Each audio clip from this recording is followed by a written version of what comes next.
हिंदुस्तानियों ने लगभग 250 सालों तक अंग्रेजों की गुलामी और अमानवीय जुल्मों को सहा है और अंग्रेजों के अत्याचार से लगातार लड़ते हुए न जाने कितने ही बच्चे, बूढ़े और युवाओं ने अपनी जान की कुर्बानी दी। तब कहीं जाकर हम आज आजाद देश में सांस ले रहे हैं और आजादी के 75 साल पूरे होने पर देश में अमृत महोत्सव मना सके हैं। लेकिन अंग्रेज हमेशा से ही भारत में नहीं थे, बल्कि जब वे मीलों का सफर तय करके भारत आए थे तब यहाँ पर मुगलों का राज था और अगर मुगल न चाहते तो अंग्रेज भारत में प्रवेश तक नहीं कर सकते थे, क्योंकि भारत में एक और मुगलों का शक्तिशाली साम्राज्य था तो दूसरी ओर मातृभूमि पर मर मिटने वाले मराठा भी थे। ऐसे हालात में अंग्रेजों को भी भारत में राज करने के लिए एड़ी चोटी का जोर लगाना पड़ा था, मगर धीरे धीरे अंग्रेजों ने हिंदुस्तान पर अपना वर्चस्व इतना बढ़ा दिया कि उन्होंने पूरे मुगल साम्राज्य को ही खत्म कर दिया। लेकिन इस इतिहास में सवाल ये आता है कि मुगलों के उस शक्तिशाली साम्राज्य को आखिर अंग्रेजों ने किस तरह खत्म किया होगा। आज की इस वीडियो में हम आपको वही दास्तान सुनाने वाले हैं। तो उसी बात पर चलिए शुरू करते हैं इतिहास के एक और नए अध्याय को। इतिहास बताता है कि 16वीं सदी के अंत में भारत इतना संपन्न था कि पूरी दुनिया में जितना उत्पादन होता था उसका लगभग 1/4 हिस्सा केवल भारत में ही उगता था और यही वजह थी कि भारत उस समय सोने की चिड़िया कहलाता था और पूरी दुनिया की नजर इसी सोने की चिड़िया पर ही टिकी हुई थी। ऐसे में भला अंग्रेज कहाँ पीछे रहते। उस समय हिंदुस्तान में दिल्ली पर सम्राट अकबर का राज था और ऐसा माना जाता है कि अकबर अपने दौर के सबसे ज्यादा दौलतमंद बादशाह थे। लेकिन उसी समय ब्रिटेन में भी गृह युद्ध की स्थिति बन गई थी और उस समय महारानी एलिजाबेथ प्रथम की शासनकाल में अधिकांश अर्थव्यवस्था कृषि पर ही निर्भर करती थी। अफसोस कि आपसी गृह युद्ध के चलते ब्रिटेन वैश्विक स्तर पर केवल 3 से 4% उत्पादन ही कर पा रहा था और इसी दौरान पुर्तगाल और स्पेन ब्रिटेन को पीछे छोड़कर उनके मुकाबले काफी ज्यादा तरक्की कर रहे थे। हालात इतने बिगड़ चुके थे कि ब्रिटेन के लुटेरे नाविक भी पुर्तगाल के जहाजों को ही लूट कर अपना काम चलाते थे, क्योंकि ब्रिटेन में लूटने के लिए कुछ बचा ही नहीं था। लेकिन उसी दौरान एक ब्रिटिश नाविक को समुद्री यात्रा के दौरान भारत की अपार संपदा और समृद्धि के बारे में पता चला और ब्रिटिश गवर्नमेंट तक ये खबर जल्द पहुंच गई। फिर आया समय सन 1600 का, जब 200 ब्रिटिश व्यापारियों ने मिलकर एक कंपनी बनाई और उस कंपनी का नाम रखा ईस्ट इंडिया कंपनी। और इस कंपनी के सदस्यों ने जब अपनी राजनीति और कूटनीति महारानी एलिजाबेथ को बताई तो वो भी ईस्ट इंडिया कंपनी को सपोर्ट करने के लिए तैयार हो गए। इधर भारत में इसी बीच बादशाह अकबर की मौत हो चुकी थी और अकबर के बाद मुगल बादशाह के तख्त पर अकबर के बेटे जहांगीर की ताजपोशी कर दी गई। साल आ चुका था 1608 का। इधर जहांगीर दिल्ली के तख्त पर अंग्रेजों की चाल से बेखबर हिंदुस्तान पर राज कर रहा था और उधर कैप्टन विलियम हॉकिंस समुद्री रास्ते से गुजरात के सूरत में अपने कुछ व्यापारी जहाजों के साथ प्रवेश कर चुके थे और बस उनके आगमन के साथ ही भारत पर ऐसी काली छाया मंडराने लगी कि जिसने भारत को ऐसा काला इतिहास दिया जो सृष्टि के अंत तक भी भुलाया नहीं जा सकेगा। अंग्रेजों ने भारत में आते ही ईस्ट इंडिया कंपनी स्थापित करने की घोषणा कर दी और अपने इसी प्रस्ताव के साथ काफी बेशकीमती उपहारों को लेकर कैप्टन विलियम हॉकिंस अपने कुछ साथियों के साथ जहांगीर के दरबार में पहुंचे। बादशाह जहांगीर उस समय तो डच और पुर्तगालियों के दबाव के कारण इस प्रस्ताव को ठुकरा देते हैं, पर अंग्रेज भी कहाँ पीछे रहने वाले थे। वो लगातार इस व्यापारिक समझौते के साथ नई नई प्रॉफिटेबल डील्स जोड़ते हुए बार बार जहांगीर के पास जाते रहे और अंततः कुछ समय बाद ही जहांगीर ने इस प्रस्ताव पर हस्ताक्षर करके अंग्रेजों को व्यापार करने की मंजूरी दे दी। और ये मंजूरी मिलते ही अंग्रेजों ने पटना, सूरत, मुंबई और चेन्नई में अपनी फैक्ट्रियों को स्थापित करके व्यापार करना शुरू कर दिया। शुरुआत में तो इस कंपनी ने यहाँ के लोगों को रोजगार दिया और बदले में उन्हें अच्छी तनख्वाह भी दी, जिस वजह से हिंदुस्तानी ईस्ट इंडिया कंपनी से काफी प्रभावित हुए और कई हिंदुस्तानी व्यापारी भी इन फैक्ट्रियों से जुड़ गए, लेकिन ज्यादा दिनों तक नहीं। पूरे भारत में ईस्ट इंडिया कंपनी का व्यापार बढ़ता ही चला जा रहा था और अपने बढ़ते व्यापार की वजह से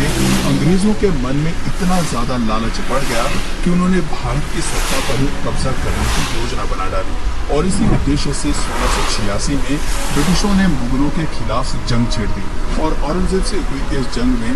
मुगलों ने ब्रिटिशर्स को पूरी तरह से हरा दिया। इस हार से ब्रिटिशर्स को एक बात तो समझ में आ गई थी कि मुगलों को वो जंग लड़कर तो हरा नहीं सकते, लेकिन उन्हें भारत पर कब्जा भी करना था, जिसके लिए उन्होंने वो कूटनीति अपनाई जिसका फायदा वर्षों बाद भी आज तक भारत के धूर्त नेता उठाते हैं और राज करते हैं। और वो कूटनीति थी डिवाइड एंड रूल की, यानी आपस में फूट डालो और इन पर राज करो।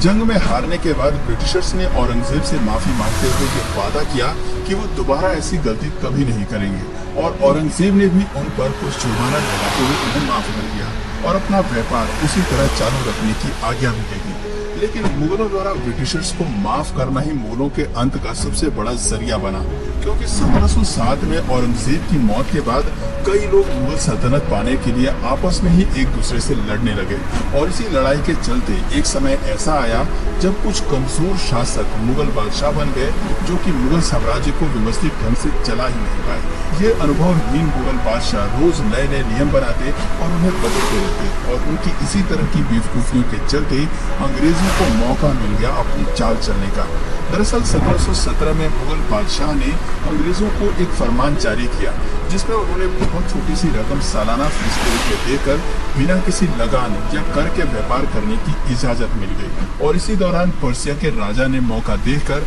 भारत पर आक्रमण बोल दिया। अब चूंकि ऐसे में मुगल शासक अपनी सत्ता के नशे में इतने खोए हुए थे कि उन्हें अचानक हुए इस आक्रमण के बारे में पता ही नहीं चला, और पर्शियन आर्मी दिल्ली तक पहुंच गई और दिल्ली की गद्दी मुगलों के हाथ से लगभग छूट ही गई थी। स्थिति को पूरी तरह बिगड़ते हुए देखकर मुगल बादशाहों ने तकरीबन 2 करोड़ रुपए, जी हाँ, उस दौर में लगभग 2 करोड़ रुपए और कई बेशकीमती हीरे मोती देकर दिल्ली को बचाया। इतनी बड़ी लूट के बाद मुगल पूरी तरह से कमजोर पड़ गए और अंग्रेजों की साजिश भी उन्हें कुछ कुछ समझ में आने लगी। पर अफसोस कि अब वक्त हाथ से फिसलता जा रहा था और उनका साम्राज्य भी। अंग्रेज लगातार भारत पर कब्जा करने की अलग अलग रणनीति अपनाते जा रहे थे, जिसके पहले चरण में उन्होंने बंगाल के नवाब सिराजुद्दौला को तख्त से हटाने के लिए जंग छेड़ ली, और साथ ही साथ अंग्रेजों ने वहां के हिंदुओं और मुसलमानों में आपसी फूट डालकर डिवाइड एंड रूल की कूटनीति लागू की, जिसे संभालने में नवाब सिराजुद्दौला नाकामयाब रहे और नतीजा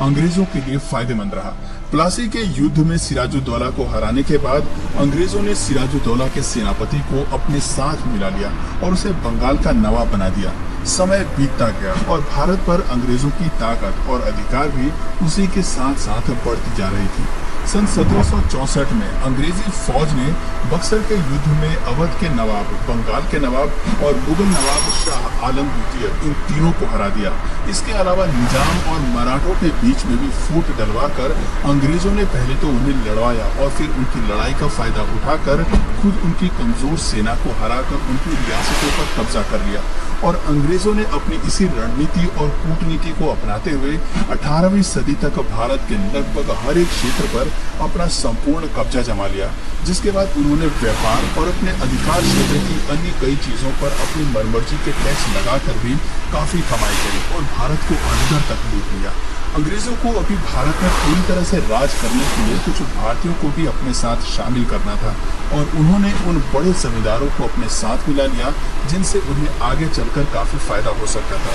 यूं तो अंग्रेजों ने भारत में कुछ बहुत अच्छे काम भी किए, जैसे कि एजुकेशन पॉलिसी लागू करना, रोड कंस्ट्रक्शन, रेलवे वगैरह लाना, जिस वजह से कई समाज सुधारक अंग्रेजों से प्रभावित हुए और उनका साथ देने लगे। मगर यही विश्वासघात की वजह थी कि 1857 की स्वतंत्रता क्रांति के दौरान कई बड़े जमींदार और समाज सुधारक अंग्रेजों के साथ हो गए थे, जिसकी वजह से आगे चलकर अंग्रेजों को भारत पर जीत हासिल करने में मदद मिली। भारत पर जीत के साथ ही मुगल साम्राज्य के आखिरी बादशाह बहादुर शाह जफर को अंग्रेजों ने अपना बंदी बनाकर रंगून की जेल में भेज दिया और उनके बेटे व खानदान के तमाम लोगों को मौत की नींद सुला दिया और पूरे भारत को अपना गुलाम बना दिया। तो दोस्तों, ये थी वो दुख भरी दास्तान जिसमें मुगलों की एक गलती और अपने निजी स्वार्थ की भावना ने अंग्रेजों को भारत में पांव पसारने का मौका दे दिया, और उनकी इसी गलती का खामियाजा हिंदुस्तानियों की कई पीढ़ियों को भुगतना पड़ा। वैसे आपके नजरिए से अंग्रेजों के आगमन के लिए मुगल साम्राज्य जिम्मेदार है